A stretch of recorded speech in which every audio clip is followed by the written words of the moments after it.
C'est un projet que Joinville porte depuis 2017, le territoire zéro chômeur de longue durée. Comme sa voisine, Saint-Dizier a décidé de se lancer tranquillement dans le dispositif. Et tout cela commence par la Maison pour un accueil solidaire. Bonsoir Patrice.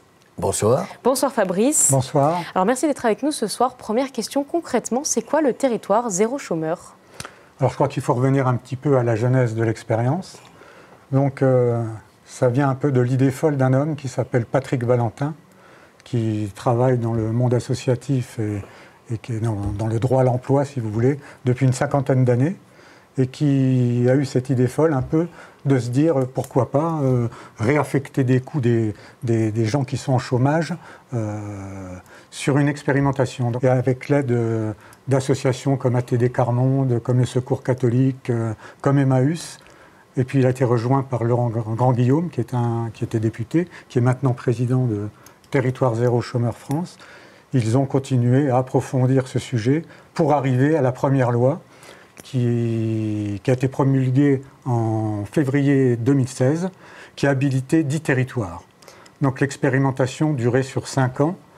Une deuxième loi a été promulguée et votée en 2021 et nous sommes dans cette loi en ce moment jusqu'en 2026. Il faut dire que ces deux lois, c'est rare, il faut le noter, ont été votées à l'unanimité des deux assemblées, Parlement et Sénat.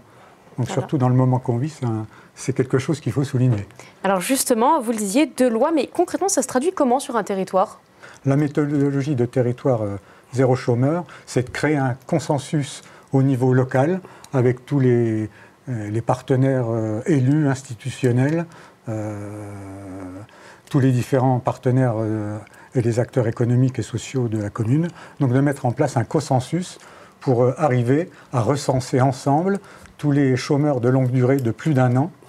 Donc c'est le travail aujourd'hui qu'on a mis en place avec la MAS. Donc nous avons mis en place cette recherche du consensus. On a commencé à rencontrer des élus, des partenaires, etc. On a fait une première visioconférence le 11 juin avec les partenaires du département, de la DETS. Alors justement, je l'explique simplement pour nos téléspectateurs. Donc effectivement, Joinville, c'était l'une des premières étapes. Oui. Désormais, vous emportez ce dispositif sur Saint-Dizier, vous passez par la MAS. Alors, est-ce qu'on peut préciser ce que c'est que la MAS ? Mais la Maison pour un accueil solidaire, c'est une association qui, au départ, accueillait et accompagnait chômeurs précaires et aussi des solidaires qui venaient apporter leurs expériences.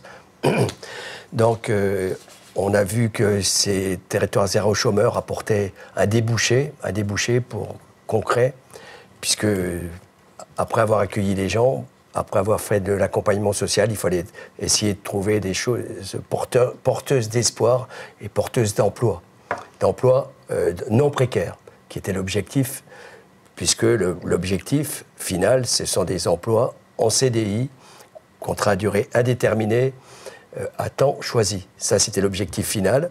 Et donc, là, on est en train de se donner les moyens pour y arriver, mais ça va demander une ou plusieurs années. Justement, alors avant de décrire un petit peu ces étapes, donc Joinville l'avait porté, vous le portez désormais, ça passe par la MAS, on l'a dit. Concrètement, Saint-Dizier en a besoin. Il y a un réel besoin du territoire zéro chômeur. Je vais prendre un petit peu les chiffres du territoire. Oui, il y a un réel besoin, puisqu'aujourd'hui, sur le territoire de Saint-Dizier, le nombre de chômeurs est de 2300, j'arrondis les chiffres.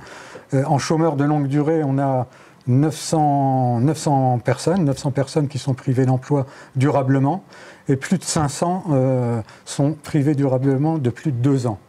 Donc c'est quand même un chiffre important, en sachant que ce sont les chiffres qui arrivent de France Travail, qui ont recensé ces demandes parce que les gens viennent s'inscrire chez eux, mais il y a énormément de gens à côté qui sont hors radar, les invisibles, qu'on appelle les gens invisibles. Donc si aujourd'hui on dit qu'il y a environ 1000 personnes qui sont privées durablement d'emploi depuis plus d'1 an, il y a sur le territoire facilement plus de 2500 personnes que l'on est en train de contacter à l'heure actuelle. Alors justement, vous le disiez, c'est long à mettre en place, c'est beaucoup d'étapes. Quelles sont un peu les étapes que vous avez déjà faites, que vous avez déjà passées, et les suivantes ? Alors ce que je vous disais tout à l'heure, on doit mettre en place la méthodologie qui est préconisée par Territoire Zéro Chômeur. Donc c'est premièrement la fabrique du consensus rencontrer toutes les personnes qui peuvent avec nous sur le territoire travailler avec nous pour mettre en place cette expérimentation. Donc ce sont les élus, ce sont tous les acteurs socio-économiques, les partenaires de l'insertion, parce que là aussi l'insertion est un travail aussi dans ce domaine-là, hein. Mais je crois qu'on n'est pas du tout concurrent. Je vais faire surtout passer ce soir le message qu'on n'est pas du tout concurrent de nos partenaires de l'insertion. On est complémentaires très certainement avec eux. Donc on va les rencontrer, on va les rencontrer pour mettre en place cette expérimentation. Et puis tous les citoyens qui veulent nous rejoindre sont les bienvenus, bien évidemment. Dernière question, Patrice. Quelle est la suite pour vous, là, après ces premières étapes ? La suite, c'est ce qu'on va pouvoir. Très prochainement, on a une nouvelle visioconférence et on va rassembler d'autres, enfin élargir les gens qu'on a avec l'ensemble des personnes qu'on a déjà rassemblées dans un premier temps. Parce que tout le monde n'était pas là, tout le monde ne pouvait pas être là.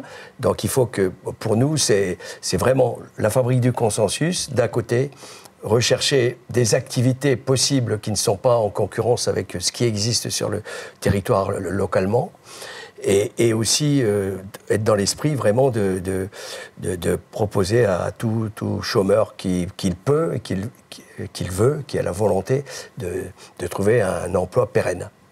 Ce qui est important de souligner, si vous voulez bien, c'est qu'on doit mettre en place notre fameuse visio du 23 juillet, on doit commencer à parler du comité local de l'emploi, ce qui s'appelle le CLE, donc comité local de l'emploi, qui est porté par un élu. Généralement, c'est le maire ou le président de l'agglo. À Saint-Dizier, c'est beaucoup plus facile, puisque le maire est en même temps président de l'agglo, ou un de ses représentants, si on en nommait un. Donc ce comité local de l'emploi aura pour mission d'animer ce consensus local, d'animer et de parler de ce consensus avec tous les partenaires. Donc c'est ça que nous allons aussi mettre en place très prochainement. Ça, c'est le prochain rendez-vous. Voilà.